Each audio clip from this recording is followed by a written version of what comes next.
Dessert is the best meal of the day. I think we all can agree.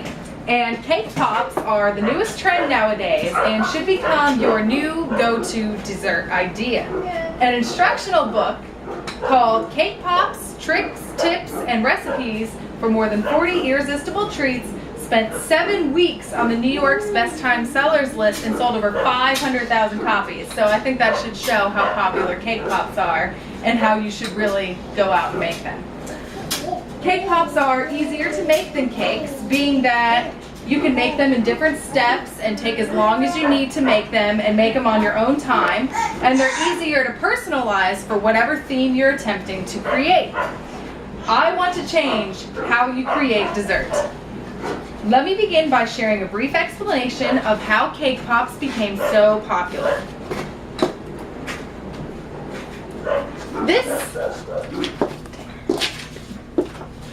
This is Angie Dudley, and she is a cake pop maker and food blogger. And her blog was noticed by Martha Stewart, and she was invited to her show, and from that moment forward, cake pops went viral. Everybody wanted to make cake pops.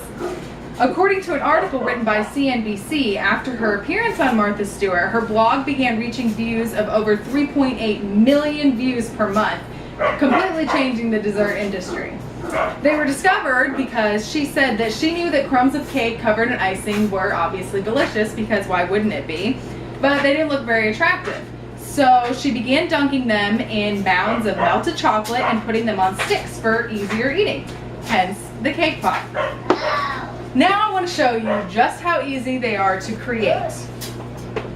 Before making cake pops, I researched some easy to understand instructions and found a wonderful website called Instructables, where you can find instructions on how to make all kinds of different things. And lo and behold, cake pops was on there. So the first thing that you're going to do is bake a cake. It can be from scratch, it can be from a box, it really doesn't matter because it's going to end up in little mini cakes anyways. And you'll just bake it like normal. If you're baking it from a box, you follow the instructions and then put it in your oven, take it out, and then you'll put it on a rack and make sure that it is cooled completely before you start. The next thing that you want to do is, when you bake a cake, you'll notice that on the edges it'll be kind of crispy from where it hits the side of the pan. So you want to take a knife and cut around the edges and completely take off the outside of the cake. The reason being that you want to do that is because the crispy edges are going to become like mounds inside of your cake pops, and it wouldn't be very good to eat since the rest of the cake is pretty moist. You would find big, huge lumps of burnt cake in there, and that's no good. So the next thing that you're going to do is cut up your cake into small little pieces, and you can crumble it into a bowl, but I used a food processor just because it's really easy and it makes the crumbs in about 5 seconds versus me doing it with my hands. So I cut it up into teeny little pieces, and then I turned it on and created all these crumbs out of it. After you have your crumbs, you want to take icing a little bit at a time and put it in there, and then stir it around or turn on your processor, whichever way you're using, until it becomes a big dough ball. You'll see it all of a sudden starting to stick together. After this, you're going to, I used an ice cream scooper because it made it really easy to be able to make them all the same exact size. And I would take some of it, put it in my hands, and then roll it into a ball, and then stick them all on my cookie sheet.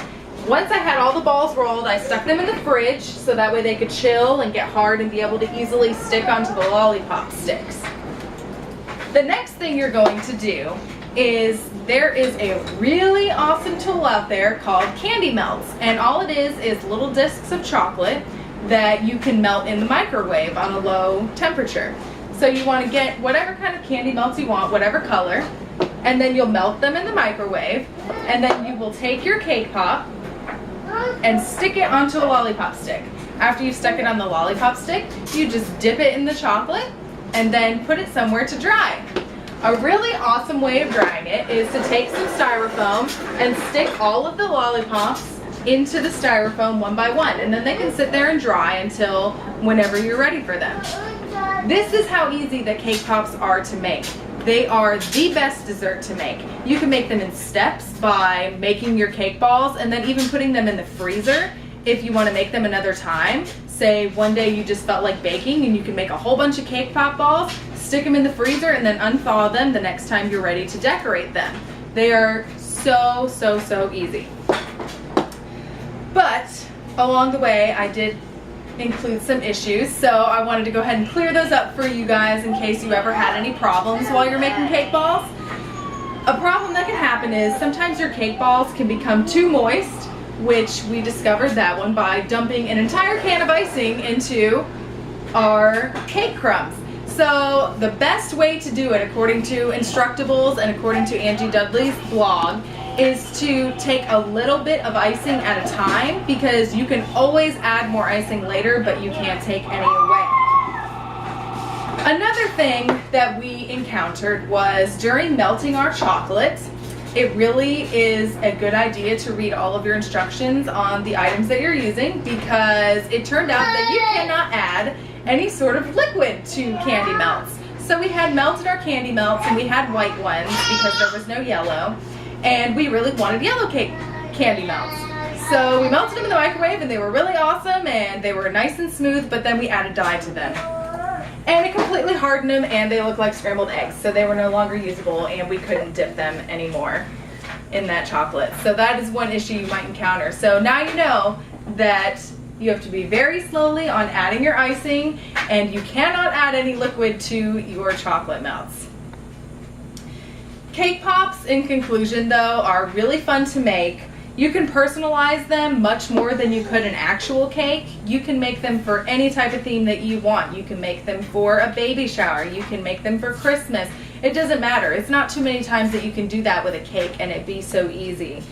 And the best part is, after everybody's done eating, there are no plates or forks or crumbs or craziness to clean up, because you just eat them off your lollipop stick and then toss your stick in the trash. And let me leave you with a taste test. I will go get them. Daddy.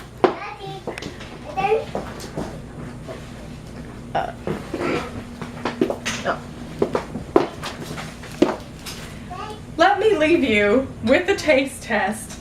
These are decorated wonderfully for Thanksgiving. So maybe you can come up with a cute cake pop idea for Christmas or your next birthday.